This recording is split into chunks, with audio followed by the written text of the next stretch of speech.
I wanted to get into what I didn't like about Killing Floor 3 as someone who has had, I think, a combined total of about 2,000 hours across Killing Floor 1 and Killing Floor 2.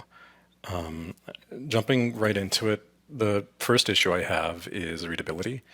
When I see in Killing Floor 1 a Scrake, it's very distinct across the crowd of monsters that chase you. The Scrake's very tall, he's very blue, he's one of the few monsters that has color in him. And on top of that, you have the Fleshbound, who is something like 8 or 9 feet tall and he glows. Their color scheme got pretty similar in Killing Floor 2, but they fixed it by changing the silhouette. The Scrake is very buff, he's very tall, and the Fleshbound is about the same height, I think, but he's really, really wide, and he has these very sharp edges to him. This readability in Killing Floor 3 is completely gone. There were multiple times when I was getting hit by a Fleshbound, or even a Scrake, and I asked myself, why is this husk hitting me? Why does this husk like jump 20 feet in the air to attack me? And I realize I'm getting hit by a Fleshbound. They're all about the same height. They all have the same general color scheme, and all of them just have glowing lights attached to them, so it's really hard to tell what anything is. One of the things I thought was really neat, and one of the few positives I had about the playtest, was crawlers. There was this design that they were trying to chase ever since Killing Floor 2, where they wanted crawlers to be able to walk on walls and walk on ceilings. And it really strikes me as something that they wanted to do in Killing Floor 1, but didn't have the technology to. I don't know why they didn't do it in 2. I think it was because they couldn't figure out pathing for it. But they managed to do that in this game, although it, in my opinion, in the brief moment I got to actually play it, it felt really fake. It kind of felt like they were walking on walls and not really pathfinding, but like following set paths for them to go to and like the general area the player is, which is great. I like that. The problem now with crawlers, however, is they reverted to a design which was actually rejected for Killing Floor 2, and it was rejected for a really big reason, which was readability. I think I remember in the art book somewhere they said that they wanted to make the crawler in line with the other Zeds, make them like kind of a pale, fleshy color, but they were having issues where they would blend in with bodies, and when they hit players, it would feel like a cheap shot. And the reason why they made them black is, yes, they do blend in into dark areas, which is fair, but when you shine a flashlight in a dark area, you can make out a crawler because they stay black in that darkness that you suddenly brighten up. In Killing Floor 3, an issue that I was having is even in bright areas, I couldn't see crawlers. If there were a lot of bodies, I couldn't see crawlers, and so I was just constantly getting hit by crawlers that I feel like I should have known was there in any other game. And that leads me to the next problem, which is audio cues. Audio cues are like huge in Killing Floor 1 and Killing Floor 2. Killing Floor 1, there was a very distinct headshot noise that was very, very satisfying.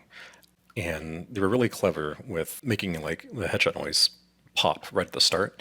So when you fired a shotgun into like a crowd of Zeds, you just hear like pop, pop, pop really, really quick. And it'll let you know that you got like 6 or 7 headshots shooting into a horde.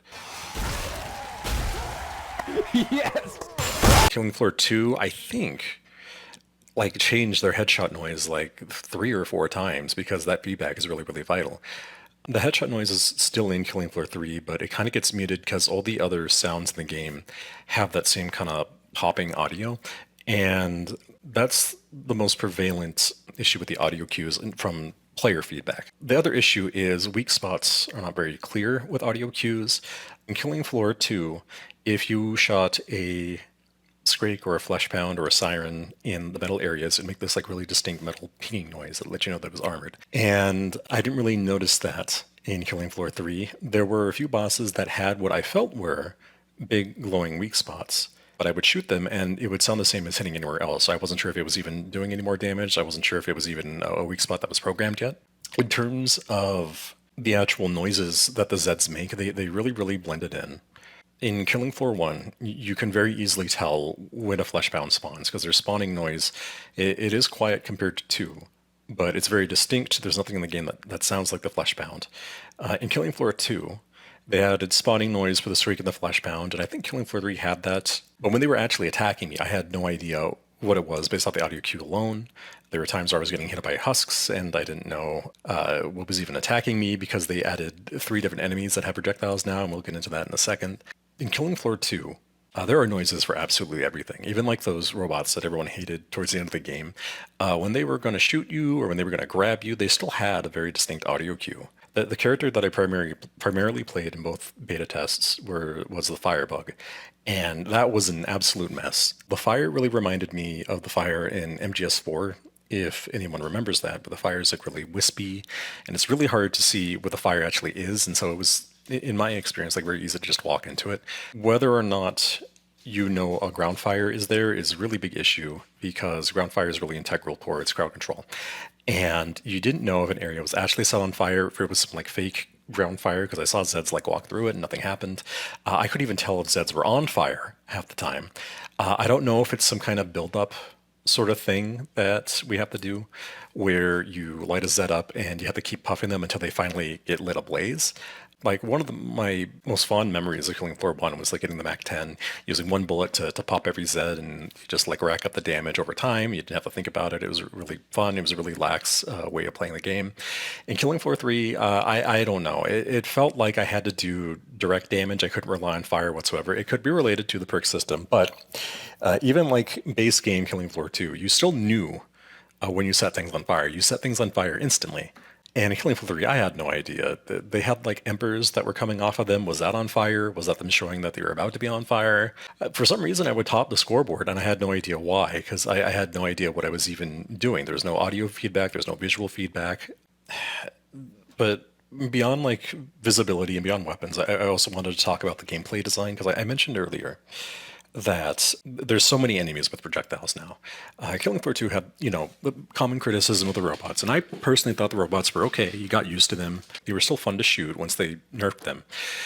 But in Killing Floor 3, they gave like every single monster some kind of projectile. The Fleshpound's arm gets really long. The Husk has like an artillery fire or like a jetpack they can use to hover, so you can get attacked and you scan your sight lines and you have no idea where you're going to hit from because it's coming in from above. They gave the siren, and this is the dumbest thing.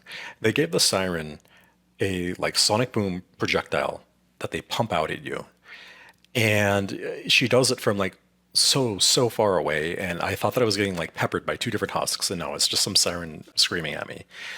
And this interferes with their gameplay design. The siren, she's supposed to be, and I'm not the lead designer for 1 or 2, but this is how she's historically been. Is she's supposed to be this big threat that's really slow, it's really distinct. There's a distinct audio cue, an audio cue I think they kept between 1 and 2. But you would get punished really, really hard if you let her get in. She'd warp your screen, and she would do direct health damage. The new siren that they had, and I could be wrong, but it seemed like she would stay back and she would fire these little sonic boom projectiles at you, and you never actually got threatened much by the siren. But the dumbest thing is it does armor damage. If she does armor damage, how is she any different from any other Zed, right? The Husk's gimmick was that he did absurd armor damage, but he had like audio cues. You knew how to dodge it. I didn't feel like I could dodge anything. When the siren did her little projectile, I tried to dash out of the way, and I was just getting constantly peppered by it. It didn't matter what I did. Like, I feel like they dropped the ball when it comes to maintaining the character design. And that's not me saying, I wanted to stay the same, but the things were the way they were in 1 and 2 because they worked, because they had like a very clear idea. And that leads me to like the biggest loser in terms of the Z design, which is the Bloat. The Bloat is an absolute, utter catastrophe. They gave it a projectile, and not like the Bloat projectile in 1 and 2 were just like vomits. Like they gave it some kind of like fireball a vomit that it spits out, and it will do it from range. That is like that demonstrated to me that there's no one who has any idea what these enemies are designed to do. There were multiple times where I just had Bloats just sitting still and firing these projectiles at me, and they weren't getting close, so I never had an issue of like the Bloat throwing up on me. They weren't a danger when you killed them, because in the other games you had to pop their heads and leave them be, because if you shot them too much they would explode. And in 3 you could just shoot them because they announced their presence from so far away. They never approach because they're doing that stupid projectile thing, so they're never a danger. You do not interact with them any differently than you do a siren or a husk. everything in terms of enemy design is it's just a mess. You can't tell what anything is. You can't tell what's hitting you. And I'm sure the enemies have some sort of unique systems or mechanics tied to them, but they just don't get close to you. Every single enemy has some kind of projectile that just stops them from actually going in to attack you. I didn't get a chance to play Ninja or Berserker, whatever it's called now, but the people I saw who like managed to actually grind enough into it to get some like strategy going, I did notice that they were still hanging back, and they would only dash in when they like saw a chance to execute, and that's like the dumbest new mechanic they have is execute. The melee system is kind of like two. You still have the directional inputs, do like a swipe, downwards or a swipe to the left. And the melee, like first of all, it feels so anemic. When you got a headshot, even in one, but especially two, you knew you got that headshot. And in three, you just kind of flail the knife around like someone in VR would like flail a melee weapon. It felt so anemic, like the feedback was so bad. And I could be wrong, but it seems like they removed the parry system, which even if you didn't use melee in Killing Floor 2, it still had some benefit because you can parry really predictable attacks. You could parry a fleshbound. There was even some like movement tied to it where you can jump and parry, and like the knockback from like a Scrake or a fleshbound attack would boost you forward. And I like mashed every button in 3, and it doesn't seem like there's any kind of parry. So melee is just like a waste of time. But they added this execution mechanic, and I could be wrong, but this is how it felt. When you're shooting a Scrake or a fleshbound, they will drop to their knees when they're at a certain health threshold, and they just kind of sit there. So immediately, that breaks the flow. You got to stop what you're doing, pull out your knife, and run up to them. And you can just execute them. And it seemed like when you failed to execute them, they got their health back. I'm just guessing, but it felt like that. Because if you didn't do it, they would get back up and they would keep charging at you, and it felt like they had more health than if I just kept shooting them in general. I don't understand the purpose of the execution mechanic. It would be neat if it was something like the modern Doom games where you got like resources for it, but it's just a reason for you to pull out your knife and run up and just push a button. And there's not much skill expression to that. You could argue that it's a case for like crowd control or whatever, but like Squeaks and Fleshbounds, if they're low health, they're probably already right next to you. So I don't understand the point. Just doesn't make sense. It seems like someone was going like, well, this is a neat idea. This is something that other games do. We should just put that in. The next thing was the gunplay. I managed to play a few guns, and in terms of field, like they feel fine. But if you're playing like if you're coming from Killing Floor 2, fine is like not good enough. They put way too much detail, way too much attention to the guns in Killing Floor 2, and everything was very like neatly designed. There's videos out there talking about like how the sound design works, how like the recoil animations work, and I didn't get that impression with 3. I remember in the first playtest, I got that feeling of like the Call of Duty animations, and if you know what I'm talking about, you'll know what I'm talking about, where they feel like an animatronic is like using them. It's really stiff, it's really jerky, and like the movements aren't fluid. I despise that animation style. I don't care if it's like that's how you actually reload a gun. If you're really good at reloading in real life, it just looks bad. It doesn't look fun. The guns are enormous. Firebug has this like plasma launcher that legit takes up a third of the screen. I got this really funny glitch where my weapons were all invisible, and I was having like a much easier time dealing with crowd control because there wasn't just like a weapon blocking my face. The weapons look bad. The animations are bad. The weapons look really bulky. Killing Floor 2, you had this like future tech kind of deal where everything, like the high-tech weapons were really sleek, but even the low-tech weapons, they still had like a lot of slickness to them. And even Killing Floor 1, with the limited technology they had then, like those weapons felt like, weapons. And the weapons in 3 kind of felt like I was holding something made out of like Legos or something from like Minecraft. Like everything was just way too locky and way too bulky. And this is just like on the visual side of things. One last like little nitpick is they do have those like animations where you play with your gun.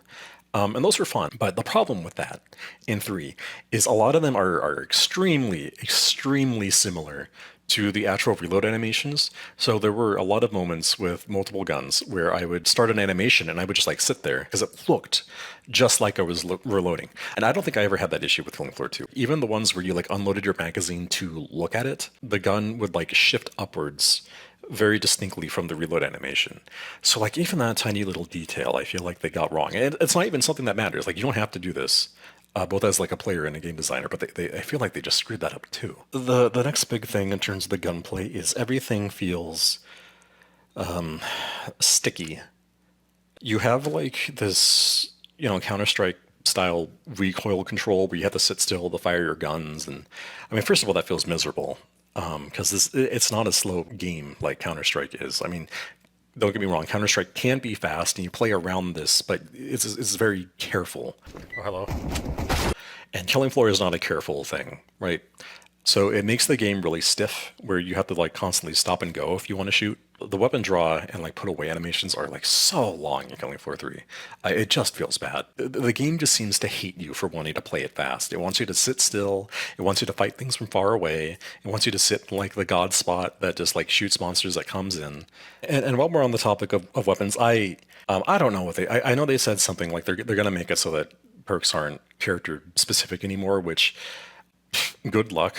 I feel like they started out not anticipating to make this change, so I feel like there's just going to be like hundreds upon hundreds of voice lines for the class the character is supposed to be, and then if you swap off perk, your character just turns into a mute. Not like we're missing much. The characters are just terrible. It's two things, right? The new characters are terrible. So the Firebug character is, that character, right? That character that you've seen so many countless times where they're snarky, they don't take anything serious, and they kind of have like this dorky presentation. So like I get hit by a bloat. My character says like, "Oh, this is like that time I ate those bad buffalo wings," or like I get hit, and she says, "Oh, I'm gonna need a bandage for that one," which there were characters in Killing Floor 2 that, were very goofy and didn't take things seriously, but they still had like a bit of grit to them. Like the goofiest character was like DJ Scully, I think, but he still got like scared. And speaking of characters from Killing Floor 2, like Mr. Foster, which, your mascot character, this guy is the face of Killing Floor 1, 2, and 3.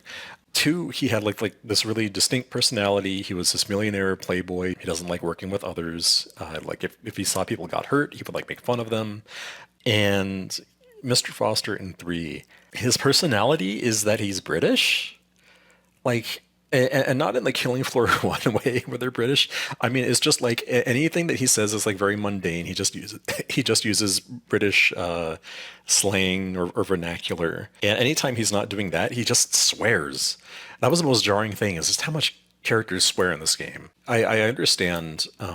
Like, I'm not saying, like, that's offensive or it's rude, but when every other word from Mr. Foster's was just like a swear, it started getting really eye-rolling. And this is after they said that they toned down the frequency of, like, character callouts. So Mr. Foster's personality, it's just not there anymore. It's kind of more like a parody. And not even like a parody. It's like, oh, well, here's a character, and he's just goofier now, but also he swears sometimes. So it's, like, more adult-oriented. It's that kind of writing. I really don't like it. I guess like how much are the creators laughing with us is the problem I have with the things that I actually kind of liked in the writing. The patch notes are so stupid. They said like, oh, we had a grit pass. We made everything dark and grimy, like it was in mostly 1, and like a few maps for 2. And I didn't see it. Like there was this one level that was like bright, like way too bright in the first playtest. They made it dark. Yeah, I guess that's grit. But like West London in Killing Floor 1, like that's bright, right? That's in the afternoon, but it felt dirty. Everything was like covered in rust and grime and dirt. Everything just looked grungy. Making things dark doesn't make things gritty, right? Even the nicest looking map in Killing Floor 1, which isn't a high bar, but it was like Mountain Pass, I guess. That still had like the grittiness to it. I can't pinpoint what makes it, but like whatever mark they were trying to hit with 3, they didn't hit.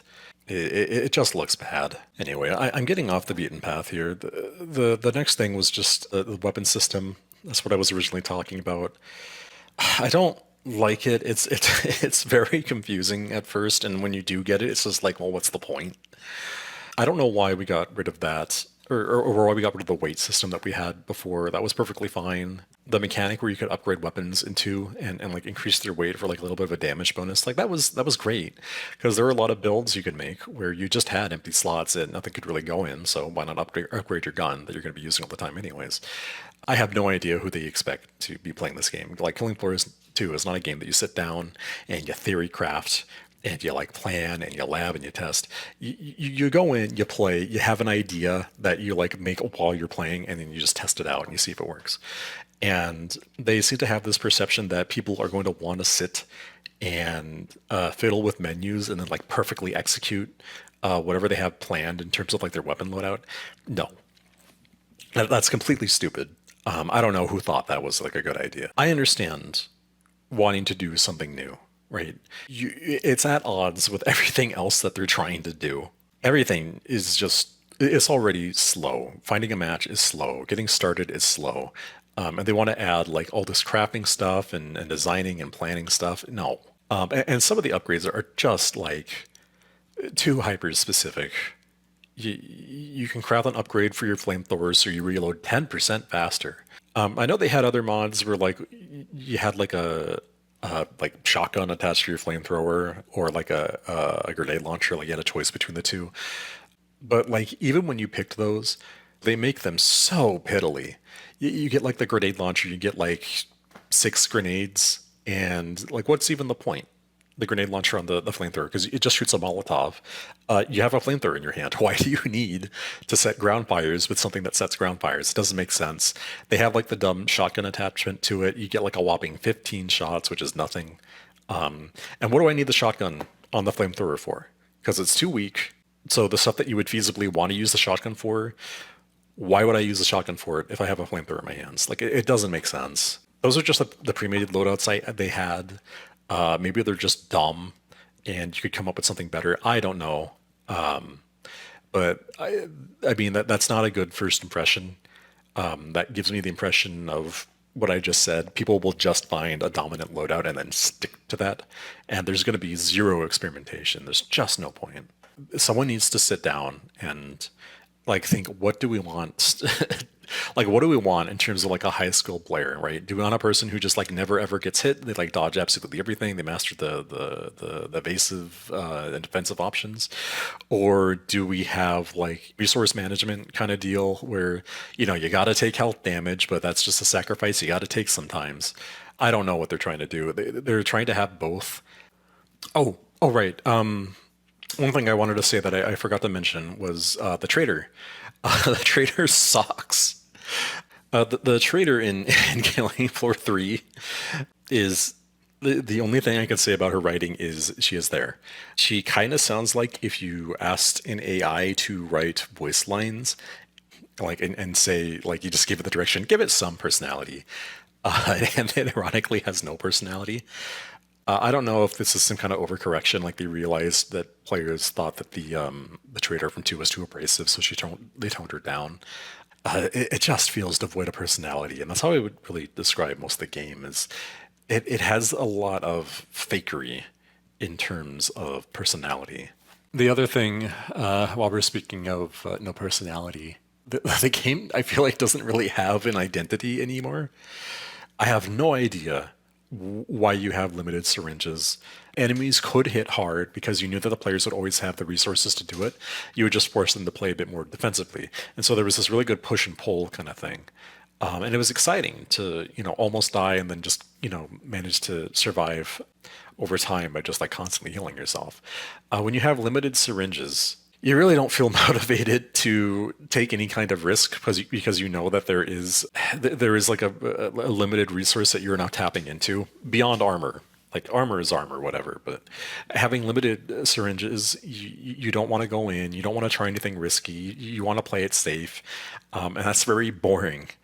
And the enemies are also designed for you to play very safe. They're either hard to see or they attack you from very far away. I have zero idea why the multi-tool is some consumable you have to buy now. Welding doors was like such an integral part of Killing Floor 1 and 2, and it's just gone. There's so many maps that just didn't have doors in general. The multi-tool did other things like set up zip lines or like armor stations or turrets and stuff like that.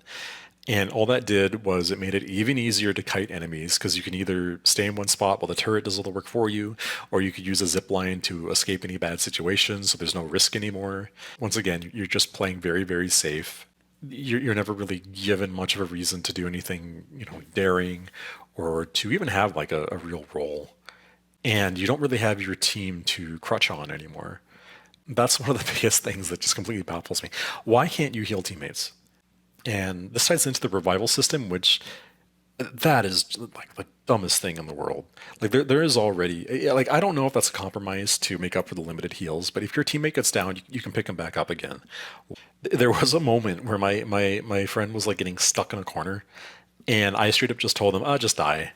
Don't waste the resources. Like you're just dead in that situation.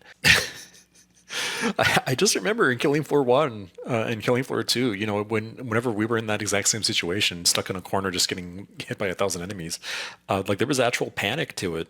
We'd run over, we'd try to help. The player getting hit would like panic, and that's just gone because the revive system's like, whatever, just die. And the actual like cooperative aspects are they're so rough. They're so rough compared to two. It makes it feel like it's an afterthought, but like that can't be right. So like there's so many things in Killing Floor 2 that you just take for granted playing 3. The player names, like the name cards, like that's gone. You don't know who you're looking at until you're like right next to them. Doesn't matter where they are in the map. So like there were multiple moments where I was looking for my friend, and I just ran into someone playing the same exact character, and like I'm talking to them saying like, why are you doing this, why are you doing this, and I found out like, oh wait, that's just like some random pub who's playing the same character because I can't see their name unless I'm like right next to them. The other thing is the scoreboard. Think about the scoreboard for Killing Floor 1. Actually, no, think about the scoreboard for 2. 2 did this too. You would constantly pop open your scoreboard because first of all you had like the bragging rights stuff, most kills, most assists, whatever. It was fun to look at that sometimes. But it also told you what class somebody was playing, and it told you where their health was at, and it was even color coded. That's not only is that gone, like you still have like the stats like kills or whatever, but you can't see player health. Or if you can't see player health, it's not obvious. But even if you could see player health on the scoreboard is huge. It blocks your vision so you can't see. So you can't just easily pop it up because you basically flashbang yourself. And you can't move. Even Killing Floor 1, I think you can even shoot when you have the scoreboard open. And in 3, when you pop open the scoreboard, you freeze. It doesn't accept inputs. Even if you're holding an input when you open up the scoreboard, if you're holding forward and you open the scoreboard, you just stop in your place. It doesn't accept any inputs anymore. That's never been the case in Killing Floor 1 and 2. And that's such an egregiously bad decision that it makes you wonder if anyone played co-op in general. Because if you come from Killing Floor 2, you probably don't realize how much you look at the scoreboard in that game, especially if you play as something like Medic. And I didn't feel, I mean, what's the point of seeing player health anyways, because you can't heal them unless you're the Medic. It's bad. Nothing in this game melds together in any way. It feels like 50 different people designed 50 different things and then stuck it together. Do I have hope for the game? The answer is yes. I'm just kidding, it's no. No, I have no hope for this game. They delayed it for like, what, 3 months? And the best we got was they made everything night. They made the characters talk less. And they said they toned down the crafting system. And they didn't tone down the crafting system. They just made it easier to get materials, and call me cynical, but I think the crafting pieces take more materials than they did before. So you still need to do the same amount of grinding anyways. No, I don't have any hopes for the game. They had like 3 entire months. And the most we got were like some audio files got shifted around. Maybe they changed like how the frame data works or whatever. Nothing feels new compared to what I played in the first playtest. I don't feel like it's going to be a Dark Tide situation where it started out pretty rough, but like over time it got better and better and better. No, the core foundation, what you have right now for Killing Floor 3, is bad. You need to completely redesign enemies both visually and gameplay. You need to completely rewrite and re-record the characters. You need to completely redo the weapon models, the sound design. Everything just feels bad. I don't think if they were given a decade, it would make anything that was respectable enough to play. And I could be wrong, but I don't have that impression. And it's all things that should have been right in the first place. Like this stuff should have been done in the first place. You can use this excuse. It's a beta, it's an alpha, whatever. This is not something that you show people as your first impression. You don't show people this unless you were proud of it. How am I supposed to interpret any of this? I don't want this. I feel like the people working on this are either they don't care or they don't understand or they're burnt out. I don't feel like they had any leadership going in because there's no coherency in the design. No, Killing Floor 3 is just a mess. I I would have been more content with like a one remaster or something. Like that would have got more players than I anticipate 3 getting. And that's kind of what I would classify 3 as, is it's something that nobody asked for, something that nobody wants, and something they're going to have to constantly fine tune just to catch up to what they already have.